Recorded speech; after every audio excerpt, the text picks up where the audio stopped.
Andrea Brillantes insecure pa rin kahit top 1 sa 100 most beautiful faces. Ibinahagi ng kapamilya star na si Andrea Brillantes, na mas kilala bilang si Blythe, na kahit siya ang tinanghal na top 1 sa 100 most beautiful faces ng TC Candler para sa taong 2024, hindi pa rin siya ligtas sa mga pakiramdam ng insecurities. Ayon sa kanya, may mga pagkakataon pa rin na nakakaramdam siya ng kababaan ng loob, na normal lang sa kahit sino, anuman ang kanilang hitsura o tagumpay. Ang kanyang pahayag ay naganap sa isang panayam ng mga showbiz news reporters matapos ang Star Magic Spotlight noong Martes, ika-21 ng Enero. Sa kabila ng mga papuri at mga parangal na natamo, inamin ni Andrea na hindi palaging madali para sa kanya na tanggapin ang kanyang sarili.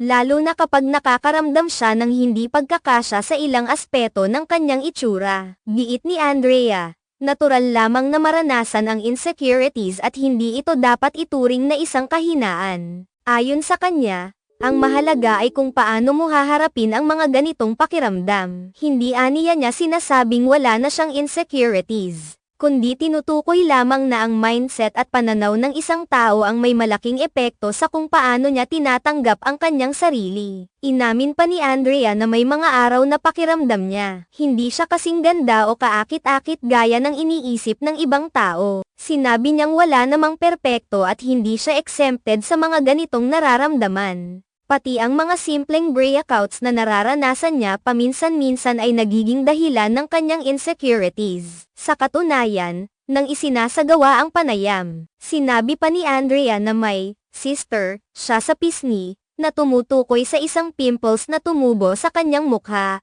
Pero it's all about perspective dagdag pa ni Andrea. It's all about your mindset talaga na worth it ba na maging insecure ako over this thing? Worth it ba na magdepend ako sa mood ko na maging insecure ako o masisira na yung buong araw ko?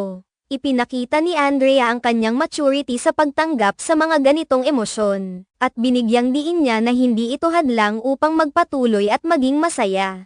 Ayon sa kanya, bagamat normal ang makaramdam ng insecurities, ang mahalaga ay kung paano ito haharapin at kung anong mindset ang pipiliin ng isang tao. Para kay Andrea, bahagi ng buhay ang magkaroon ng mga magagandang at masamang araw, at hindi niya iniisip na hindi ito dapat mangyari. Binigyan niya ng diin na ang tunay na mahalaga ay kung paano natin hinaharap ang ating mga insecurities, at kung paano natin pipiliing tanggapin at mahalin ang ating sarili sa kabila ng mga imperfection. Isang malaking hakbang din ang ipinapakita ni Andrea sa kanyang mga tagahanga at kabataan na hindi ibig sabihin ng pagiging maganda o tanyag ay ligtas ka na sa lahat ng mga insecurities. Ang pagiging bukas at tapat tungkol sa nararamdaman ay isang magandang halimbawa ng pagiging totoo sa sarili at sa mga nakapaligid sa atin. Sa makatuwid, ang mga insecurities ay hindi lang nararanasan ng ordinaryong tao, kundi maging ng mga kilalang personalidad.